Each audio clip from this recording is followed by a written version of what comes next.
Live from downtown Detroit, Local 4 News at 5 starts now.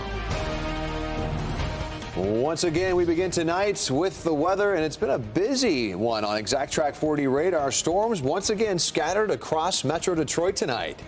Now take a look at live pictures from our Southfield sky cam. It's been a pretty gray day. You see the sprinkles on the camera lens there, but we've also seen a bit of the sun off and on, too. Yeah, it's been a mixed bag for sure. This trend of severe storm threats is dragged on for at least a week now. So let's get right over to forewarned meteorologist Ron Hilliard here, and you're in for Kim Adams tonight. You've been busy. How's it looking right now? So we've been tracking these storms. So far, we have not had any warnings here in southeast Michigan. That is a good thing.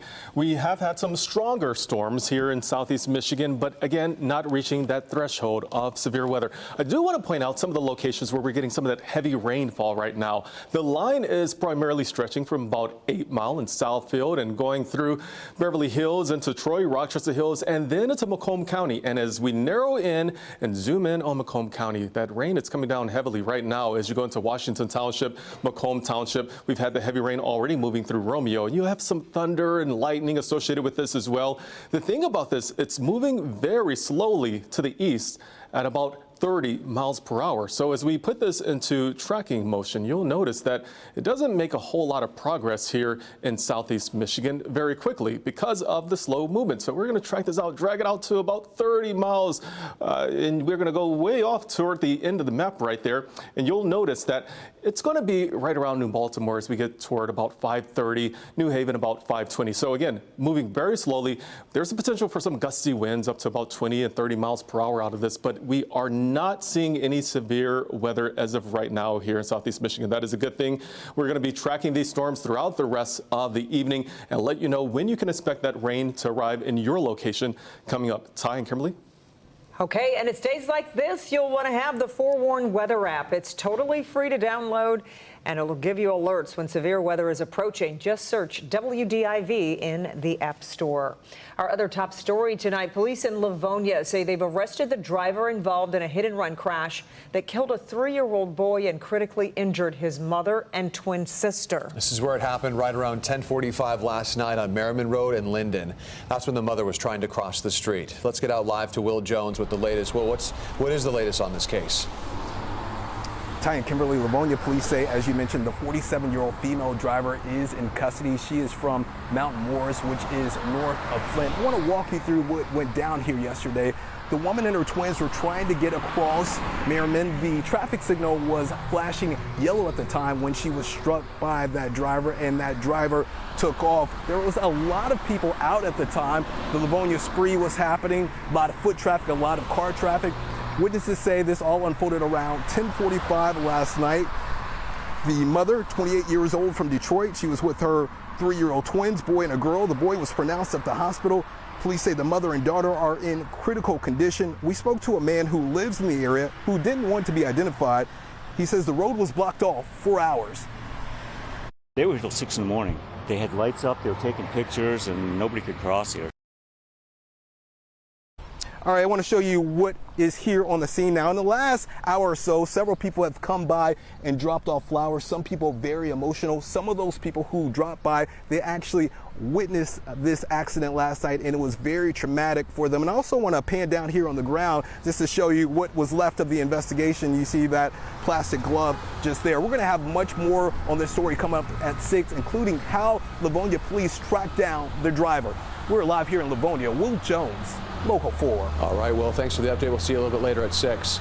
Now to some great news for drivers downriver. In the past hour, the Grosse Ile Parkway Bridge reopened ahead of schedule. The bridge has been closed for 2 phases of repairs. The speed limit has also been lowered to 25 miles an hour. Well, at one point, the flames were so high it could be seen for miles.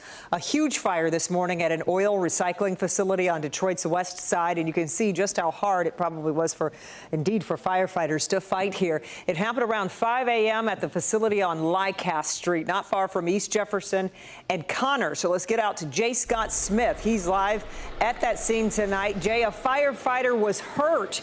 Any update on how that person is doing?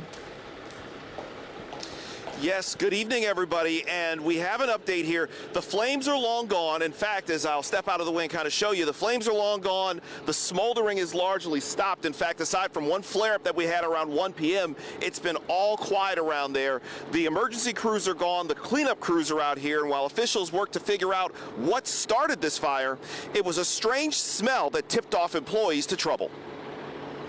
The flames could be seen on our Skycam around 5 a.m. as the fire raged at the Avita Specialty Services plant, which recycles oil and treats waste here on the city's southeast side.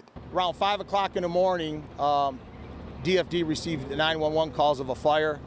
Before that, there was an employee of Avitas was offloading product, and he heard he seen steam and heard like a bang. That bang was soon accompanied by flames as the employees scrambled to safety, with the fire only growing larger and creating a huge mess in the streets, as well as potential air quality issues. There's a lot of product that leaked out that is in the street with oil-water mix. They're offloading that right now, and then we're working on that cleanup, and we're going to continue to cool the facility and do the air monitoring.